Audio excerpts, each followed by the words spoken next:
I watched the video so many times because I was so pissed. I couldn't believe what I was seeing. And then when one of the kids who claimed she was following her friends, her mother made her do an apology live, right? It was so fake and forced. And I do not believe she was following her friends. I think she was the lead bully.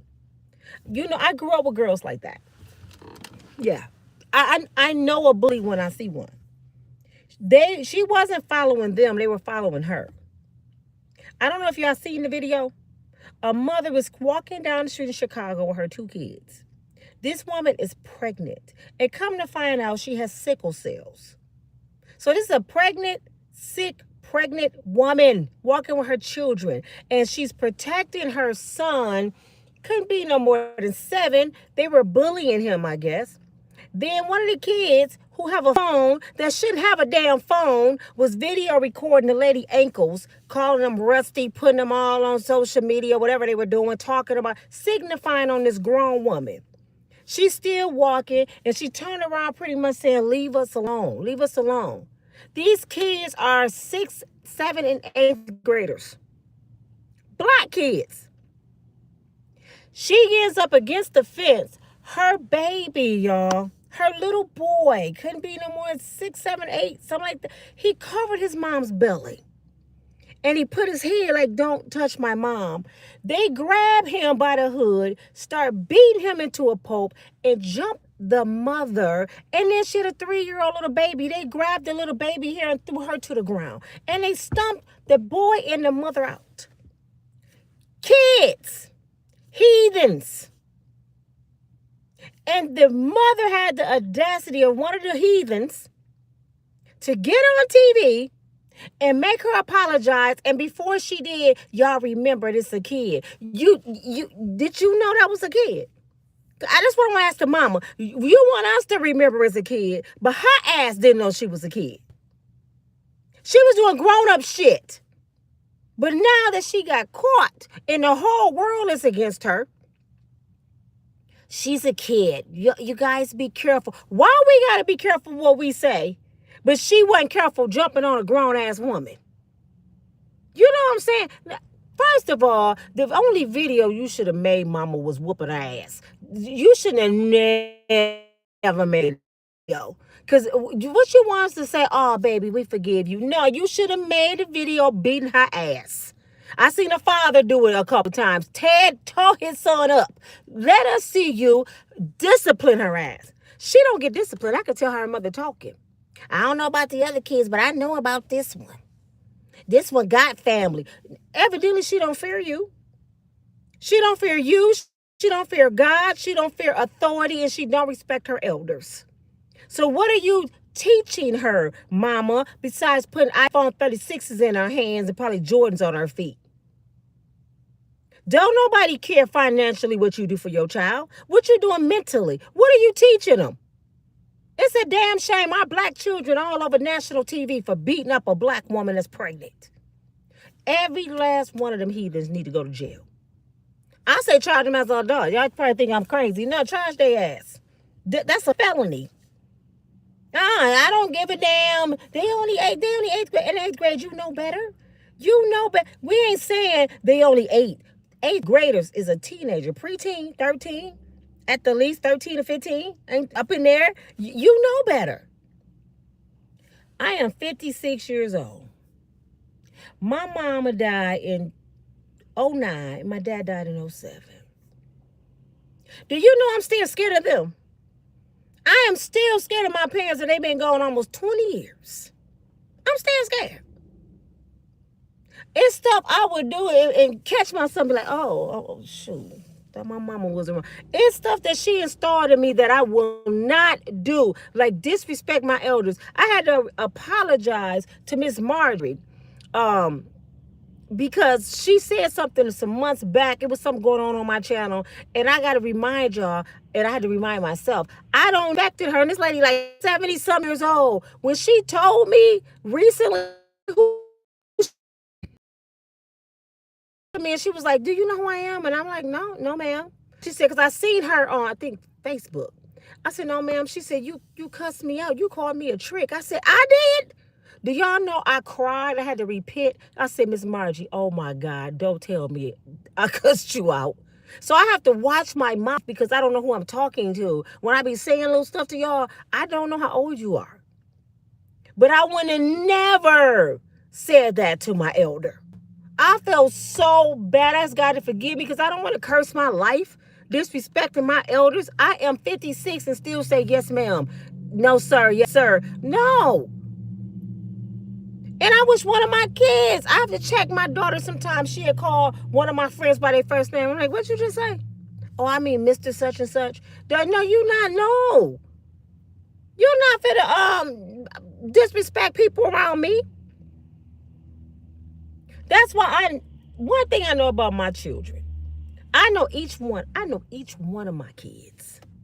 If somebody told me something about one of my kids, I know what to believe or not to because I know their asses. But I know this. My kids will not disrespect their elders unless they defending themselves and it's something dangerous going on. Now, my oldest one got a mouth on her.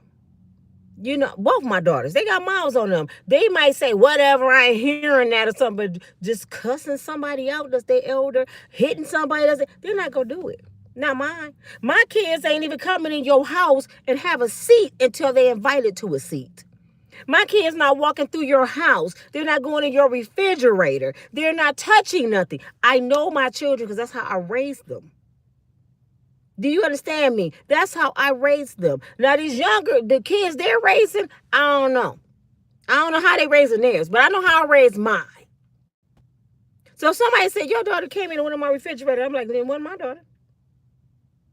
And then come to find out it wasn't my daughter. I know my kids. My kids at that age, I remember my oldest daughter used to like to go into the hood because we lived in the suburb. We always stayed in the outskirts. I always kept my kids out of the hood.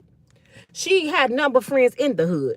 So she liked being around her friends. So on the weekend, I would let her go spend the night with her friends, and I have rules with their mom. You know, I ain't play about my daughter. I told you I used to do pop-ups. So the mother told me on several occasions, she said, Nina, this weekend I went in the room, all the kids was outside, out there playing around the yard or down the street. She said the only one went out there was Shantia. She said two or three times. She don't go outside. She said, what you say to her? I said, I put the fear of God in her. Go outside if you want to. Go out on your own risk. She probably looked out the window. She probably put on her shoes and thought about it like, nah, Jesus, I can't even play with that lady like that. And she took them shoes back off and got her ass in that bed. Because she don't know when mama coming. She don't know when. That's what you got to put in your kid. I didn't need, I ain't going to say I didn't need no man because her father was in the penitentiary, but my daddy was around. But I ain't going to say I didn't need no man. I did what I had to do to raise my children with the help of my parents by myself. I had to be mama, daddy, teacher, lawyer. I had to be all of that. But the first thing I did was put God in them. This is where y'all parents going wrong. Y'all not putting God in y'all dang on kids. Y'all putting phones in their hand. And them phones is raising your kids. And then a lot of y'all meeting these new men, bringing them in the house, and every weekend they got a new uncle or daddy, and you don't want to be bothered, so you give them the cell phone. Go in there, sit down somewhere. Here, get the phone, go. So you can go in there and make another baby.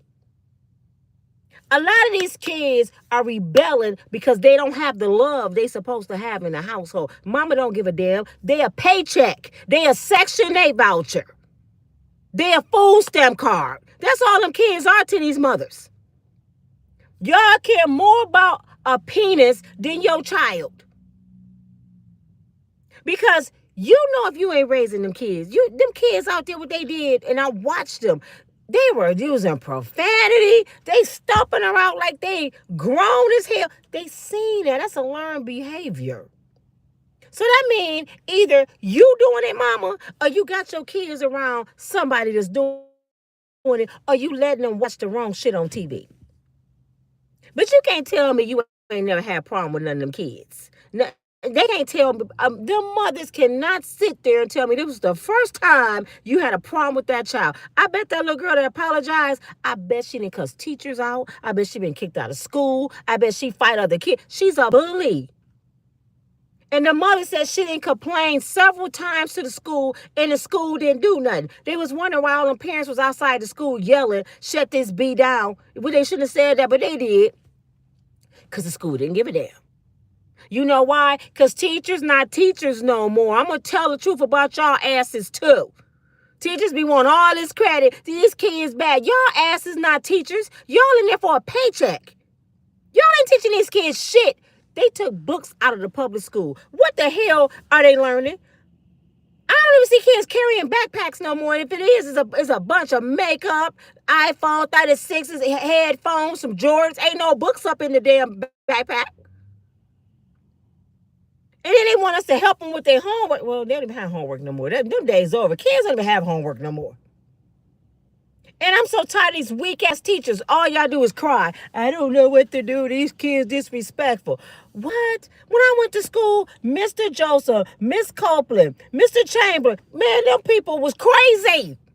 Our teachers was crazy. We didn't play with them. We was just as scared of the teachers as we were our mama. Shit. Let us be doing something in the hallway and Mr. Chamberlain walk up. All of us like, shit. I remember I skipped school one time and Mr. Joseph, a little bitty self, looked like George Jefferson, came with a bullhorn. He announced, we got right to the mall. As soon as we got there, I said, I prayed because I never skipped school. And I know my mother is related to Michael Myers. I said, Lord, please, I'm doing this for my friends. Please don't let me get caught, Jesus. We get off the city bus. We make it into the mall doors, and I'm thinking, we made it. Man, we got halfway into the mall, and Mr. Joseph came there with that bullhorn. He said, hello, students. Yes, this is Mr. Joseph. Any Ottawa Hill students up in here, I advise you to make your way to this school bus right now. My whole soul left my body. My whole soul, I couldn't even walk. My soul just left my body. I said, I'm about to, I ain't gonna see y'all no more. It's over for me, y'all. I'm done. Like, everybody else like, dang, I'm gonna be on punishment. I'm like, that's all you afraid of? I'm leaving Earth. My mother is going to kill me. I was so scared. I told this story before. I was so scared. I begged Mr. Joseph to call the police on me. Please tell the police to take me to juvenile. I don't want to go home. I was that afraid of my mother. Take me to jail, sir. I would take jail. My mother laughed and she gave me a break. She said, I heard you were scared. Man, I probably boo-booed on myself a little bit. I was so scared. Man, when they said I'm calling your mama, I'm like, oh, no, Jesus, please. I'm not going to come back to school. Y'all don't understand who my mother is. That's why I know these kids don't have no fear of their mama, because ain't no way in the hell they would have did that shit. Them kids ain't scared of you, lady. Sitting there talking about, I don't know about the rest of them, but she got family. And the family ain't doing shit. Because she wouldn't have never done that shit. Even if she just had an auntie that didn't play. She wouldn't have never done that. I bet she do have an auntie that don't play. But I bet you one thing that didn't happen. She's a trouble child in the family. And the auntie, your sister, ma'am, probably wanted to whoop her ass. And you fell out with her. Don't put your hands on mine. I bet you. I bet it's going to be some aunties and cousins come on and say, I told her to whoop her ass. She used to do that to the other kids in the house. I promise you, it's going to come out that the other family members then told this woman to whoop this little girl ass, and she wouldn't do it. Got mad. Probably fell out with everybody. This a troubled child. This is sitting there like this. And you know what she said that just pissed me off? They should at least rehearsed what she was going to say. She said, and half the kids don't have what I have. Y'all don't understand what I'm going through. What you going through? Do you know what you just did to them little kids? They had to watch their mama get stumped out. That little boy, if he don't get no counseling, it's going to mess him up. That when I was 8, I couldn't protect my mama. What if they would have killed that lady? She already sick. She got sickle cells. Her ankle's about this big. I felt so bad for her, man. I wanted to go through the TV. I said, oh, Lord, why don't somebody pull up?